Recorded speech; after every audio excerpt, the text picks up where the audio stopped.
తిరుపతి జిల్లా సూలూరుపేట నియోజకవర్గంలో ఆంధ్రప్రదేశ్ ముఖ్యమంత్రి నారా చంద్రబాబు నాయుడు ప్రవేశపెట్టిన సూపర్ 6 పథకాలలో భాగమైన స్త్రీ శక్తి మహిళలకు ఉచిత బస్సు ప్రయాణ పథకం సూలూరుపేట ఆర్టీసీ బస్టాండ్ వద్ద ఎమ్మెల్యే డాక్టర్ నెలవల విజయశ్రీ ఘనంగా ప్రారంభించారు. జెండా ఊపి పథకానికి శ్రీకారం చుట్టారు. రాష్ట్ర ఆర్థిక పరిస్థితిని సమతూకం చేస్తూ సంక్షేమం, అభివృద్ధి రెండింటినీ సమపాళ్లలో ముందుకు తీసుకెళ్తున్నారని ఎమ్మెల్యే విజయశ్రీ పేర్కొన్నారు.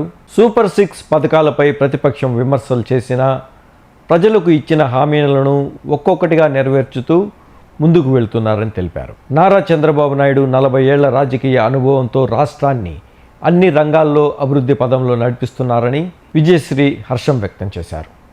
ఈ కార్యక్రమంలో టీడీపీ నాయకులు, కార్యకర్తలు పెద్ద ఎత్తున పాల్గొన్నారు. ఒక పండుగ రోజు, మన స్వాతంత్ర దినోత్సవం రోజు ఒక మహిళలందరికీ కూడా స్వాతంత్రం ఇవ్వాలని ఈ రోజు మనకు ఫ్రీ బస్ లాంచ్ చేయడం జరిగింది మన ముఖ్యమంత్రి శ్రీ నారా చంద్రబాబు నాయుడు గారు. మహిళలందరూ కూడా గట్టిగా చప్పట్లు కొడితే మన మహిళల కోసం చంద్రబాబు నాయుడు గారు ఎంత చేస్తున్నారో ఆయన ప్రచారం అప్పుడు మీ అందరికీ కూడా హామీ ఇచ్చారు. మహిళలకి నేను అండగా ఉంటానని ఆ రోజు ప్రచారంలో చెప్పారు. దాంట్లో భాగంగానే సూపర్ 6 లో ఆయన చెప్పిన పథకాలన్నీ కూడా ఒక్కొక్కటిగా అమలు చేసుకుంటూ వచ్చారు.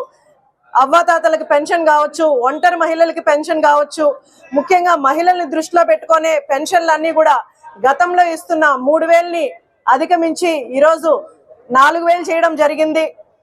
అలాగే 4,000 పెంచడం జరిగింది. అలాగే వికలాంగులకి గతంలో 3,000 ఇస్తుంటే ఈరోజు రెట్టింపు చేసి 6,000 రూపాయలు పెన్షన్ అందించడం జరిగింది. ఇలా గత ప్రభుత్వం చేసిన అప్పుల్ని కూడా ఈరోజు అధిగమించి పెన్షన్లు పంపిణీ చేస్తున్నారు. తల్లికి వందనం కింద ప్రతి బిడ్డని చదివించే బాధ్యత తీసుకొని చంద్రబాబు నాయుడు గారు కానీ, లోకేష్ బాబు గారు కానీ, అలాగే పవన్ కళ్యాణ్ గారు కానీ ఈ తల్లికి వందనం ప్రతి బిడ్డని చదివించాలని ఈరోజు తల్లికి వందనం కింద ప్రతి బిడ్డకి 15,000 ఇస్తున్నారు. అలాగే ఒకప్పుడు దీపం పథకం తీసుకొచ్చింది మన ముఖ్యమంత్రి శ్రీ నారా చంద్రబాబు నాయుడు గారు. చంద్రబాబు నాయుడు గారు ప్రతి మీటింగ్ లో ఒక మాట చెప్తారు. మా అమ్మగారు పొయ్యి దగ్గర వంట చేసుకుంటుంటే ఆవిడ బయటకు వస్తే కళ్ళల్లో నీళ్లు వస్తూ ఎంతో ఇబ్బందులు పడేది.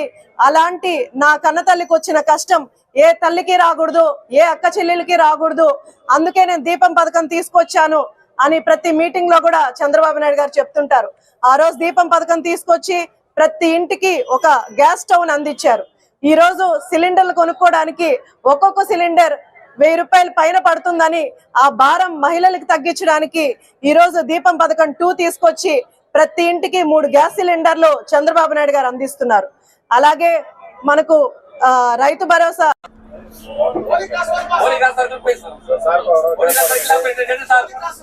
నారాయణ గారి రాకతో నెల్లూరుకి నూతన శోభ. వీఆర్ హైస్కూల్తో విద్యారంగంలో విప్లవాత్మక మార్పులకు నాంది పలికి రాబోయే రోజుల్లో 54 ప్రభుత్వ పాఠశాలల అభివృద్ధి లక్ష్యంగా పెట్టుకున్నారు. కాగా ఇప్పటికే 13 పాఠశాలల్లో పనులు ప్రారంభమయ్యాయి. దీంతో పాటు నగరంలోని 35 పార్కులు సుందరీకరణ, రాష్ట్రంలోనే అత్యధికంగా నెల్లూరు మున్సిపాలిటీకి 28 స్వీపింగ్ వాహనాలు పంపిణీ, రాబోయే 5 ఏళ్లలో 1000 కుటుంబాలకు ఉపాధి కల్పించడం లక్ష్యంగా 8.40 కోట్ల వ్యయంతో 200 దుకాణాల స్మార్ట్ వెండింగ్ మార్కెట్ ఏర్పాటు. ముఖ్యమంత్రి గారి ఆదేశాల మేరకు P4 జీవో పావర్టీలో భాగంగా నెల్లూరు నగరంలో 9,938 బంగారు కుటుంబాల అభివృద్ధికి ప్రత్యేక చర్యలు. ఇవన్నీ కేవలం ఒక్క ఏడాదిలో నారాయణ గారి ఆధ్వర్యంలో నెల్లూరులో జరిగిన అభివృద్ధి. నారాయణ గారు ఉన్నారంటే నెల్లూరుకి ఉన్నత భవిష్యత్తు ఖాయం. రాష్ట్ర ప్రజలందరికీ స్వాతంత్ర దినోత్సవ శుభాకాంక్షలు.